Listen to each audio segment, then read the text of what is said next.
Hi, everyone.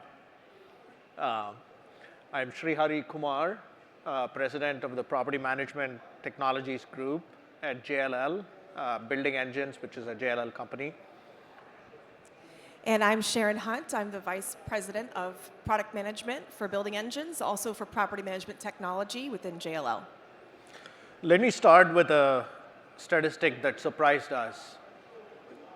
Globe Research just published some research saying over 60% of the property teams today have not implemented AI in any part of their building operations. 60% in 2026, after 2 years of relentless AI hype. But the people at this conference are growing their portfolios. Whether you take BXP, Link Logistics, I think Cousins closed their biggest quarter ever, nearly 1 million square feet leased.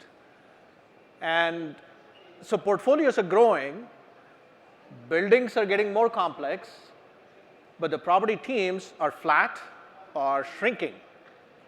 So something has to give. And that's what we're here to talk about this morning. So we're going to talk about AI, not the hype part of it, but what goes behind an AI roadmap that can move the needle on the metric that matters most, net operating income. So Sharon, you spend most of your week with property teams. What's changed in the last 12 months? More than ever, the rising costs of maintenance and repairs is really squeezing teams. We saw this from the pandemic.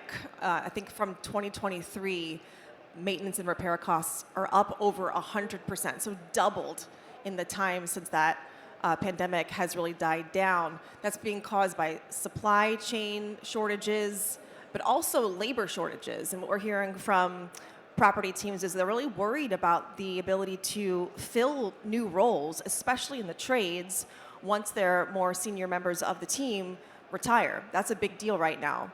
So there's a lot of pressure to be more and more efficient. There's concern about, are we going to even have people to fill open roles if they're available? And all this is creating a lot of need to make teams just a lot more efficient, and that's where we think AI can play a significant role. So when a request for a product feature or a change in the workflow lands on your desk, how do you go about prioritizing? How do you go about making the decision what to do versus not? Yeah, we look at 3 key customer benefit metrics. It's got to move the needle on one of these 3 things for our clients, and if it doesn't, then we don't even consider it. Number 1, is it saving teams time? This is critical. If you can't save teams time, they're not going to get that time back to then go do more strategic tasks or cover more of the building. Number 2, can you draw a direct line from that feature to either increased revenue in the building or less operating expenditure? So it's got to move the needle on NOI directly.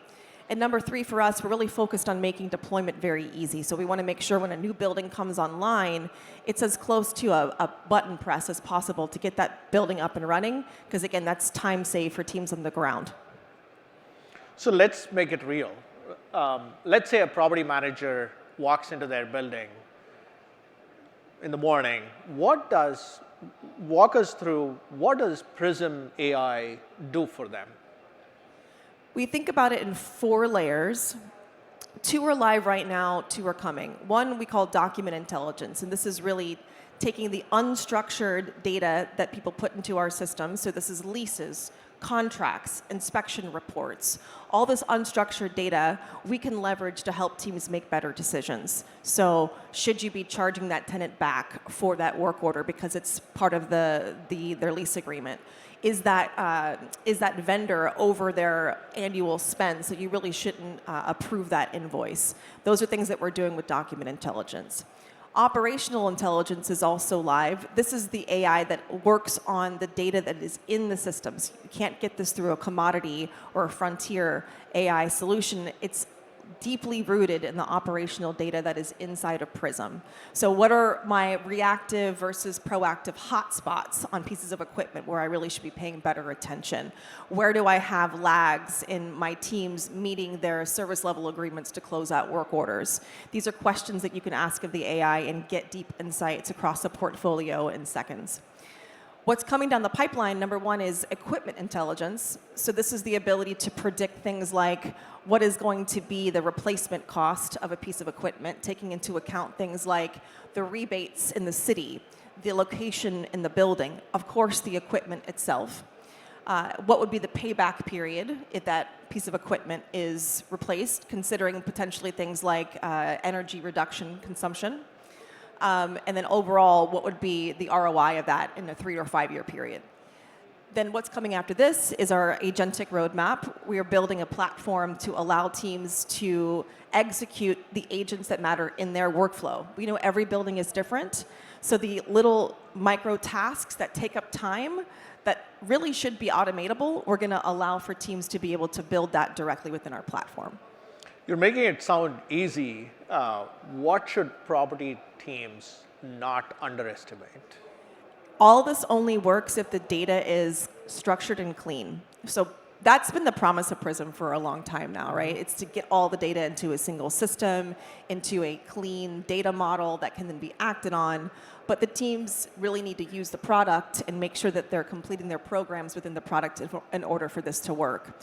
So another big piece of our roadmap is making the product as easy as possible to use, because that's going to unlock all this great data goodness that the AI can then pay off on later.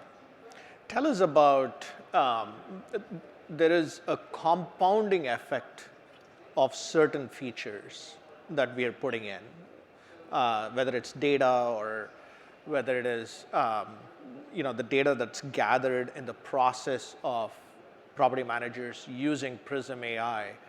Tell us a little bit about this compounding effect. We talk a lot about data debt in general in this industry. I was in a panel yesterday all about how do we remediate data debt. One of the things that Prism does is it allows for standards to be deployed across a portfolio really easily. So what are those preventive maintenance programs that should be stood up across the board? What are the inspections that you want to run across your buildings? What are those SLA agreement parameters that you want to make sure are adhered to? That might change from portfolio to portfolio, or maybe within a portfolio from building type to building type, but you can define them, design them really, at the portfolio level and then deploy them. And that keeps apples to apples comparisons true.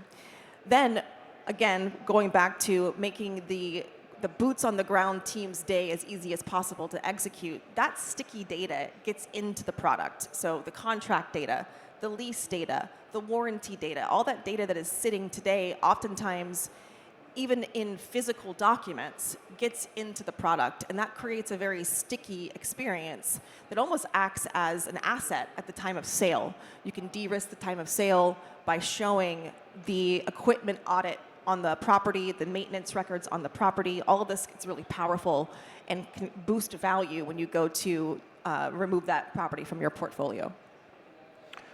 So when people leave this room, what's the one thing you want them to remember about this?